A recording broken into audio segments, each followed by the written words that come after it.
Welcome back to Athletic Everyday, day number 27. I started out with some isometrics like I usually do. My knees have been feeling a little bit stiff, no more than usual, like they were during the weightlifting program, but I know for a fact that isometrics and reverse uphill walking always do the trick to make my knees feel amazing. So I like to incorporate those every day as much as I can, especially if I can find a hill, which I usually walk up. I'll walk up it backwards at least once. And that does get a nice pump in the knees, and it warms up the knees, and it also helps to strengthen and condition the tendons in the knees.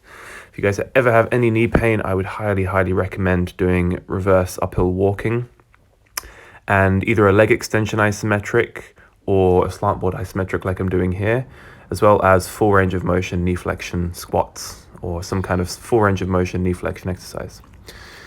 And today, feeling wise, I was actually struggling because I kind of procrastinated all day. I said I was going to do this workout to myself in the morning, and when you break a promise to yourself like that, it really is a little bit disheartening because it's almost like you tell yourself you're going to do something and then you don't do it.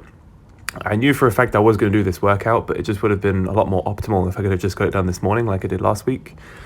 But here we are. This was probably around about 7 p.m. this evening that I managed to do this workout. But you have all these thoughts going through your head, like, oh, why haven't I done this workout? You have the negative thinking, it starts to seep in.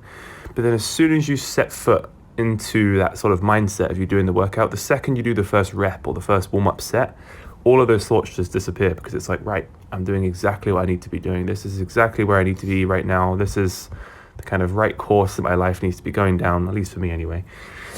And yeah, so whenever I start a warm-up, I just feel amazing. And you could alternatively look at this being like, oh, it's dark, it's cold, it's raining, why would I want to be out here doing a workout? But on the other side of that, you could say, oh, it's really peaceful, there's no one else around, it's just me, my thoughts, my music, and the workout in front of me. And I thoroughly enjoyed doing this workout. Last week I did the sprints on a bit of a steeper hill, which is just behind the camera, you won't see it. The main reason why I didn't do it on there is because there's no light, so you wouldn't have been able to see me sprinting if I sprinted on there. But also, this is still kind of a hill. It's a very slight incline, then if you can actually see from the camera angle. But I also thought that it would be good to start incorporating some sprints on some slightly lower incline ground, so it more closely replicates sprinting on flat ground. You should get a variety of different types of sprints in, especially not just linear sprints, curved sprints, sprints from different starting positions, sprinting from all kinds of different across all different inclines, and especially on different surfaces as well. And especially as the weather warms up when we go into the summer months, I'm really going to start incorporating a lot more barefoot sprints on grass, because I know that those especially are good for training and strengthening the muscles along the soles of the feet. With regards to actual exercises in the workout, you're still watching the warm-up here. These next two videos are the warm-up sprints, and the difference between this week's workout and last week's workout were the sprints. So the sprints last week were 6 sets of 20 meters, which I did on a slightly more incline hill. And this week it was 2 sets of 20 meters and then 4 sets of 30 meters. So right now, when if you've done any kind of hard workout, if you've trained a very high intensity, especially with high intensity plyometric movements, you do feel the muscles that have been worked, and I can really feel this in my glutes and my hamstrings especially. And that's to be expected. That's sprinting. It is what it is. It comes with the territory of doing sprints and high intensity sprints.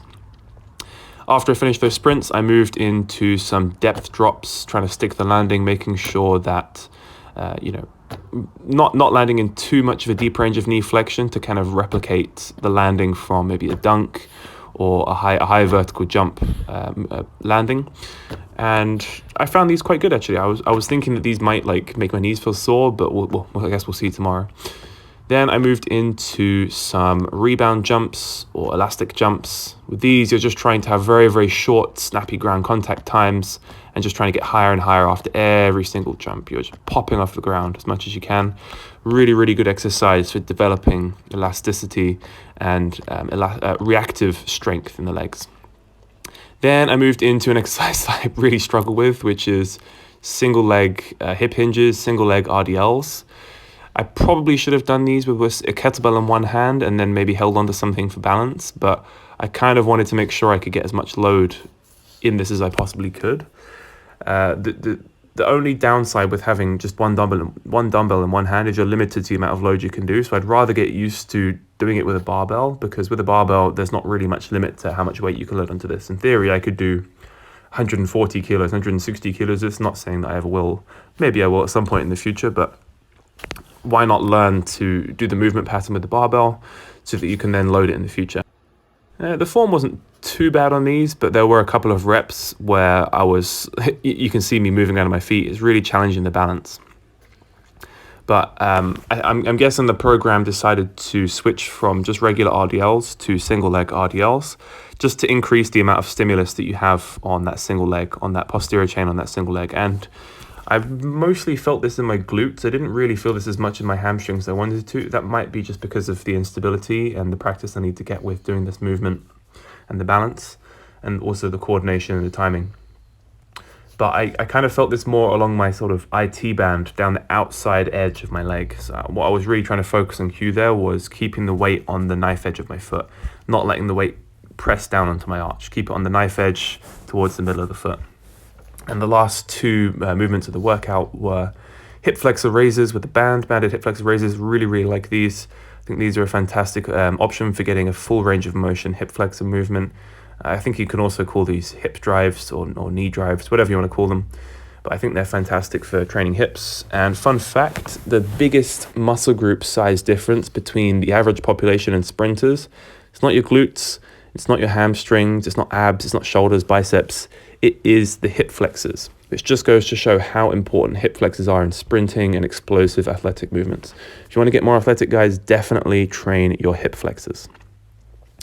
All right, that is pretty much it from me today, and I will catch you guys in the next one. I hope you're having a good afternoon, morning, or evening whenever you're watching this.